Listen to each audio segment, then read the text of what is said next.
come true.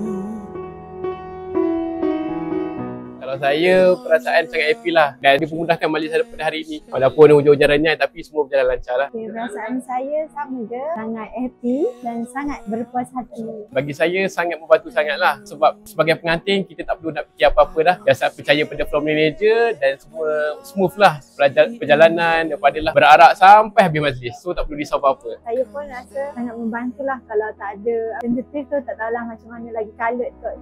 Wanna be with you when the lights go out.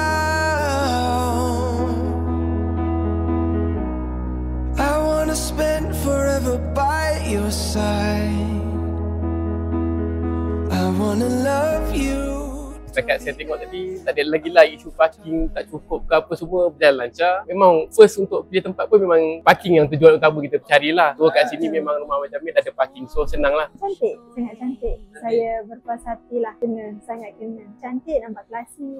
Sangatlah memudahkan untuk family saya yang terutamanya datang jauh daripada KL kan. So at least ada tempat untuk kami berehat seketika ketika majlis, so sangat membantulah. Yang lain semua okey. Even when the darkness falls around us and our bodies both let go, I just wanna wrap my love around your heart and soul. Tim servis sangat padu lah orang kata sebab ada je soalan mesti terus dapat jawapan lah. Kalau tak hari ni, esok pun awal pagi. So kami tak perlu fikir lama lah. So senanglah, mudah-mudah.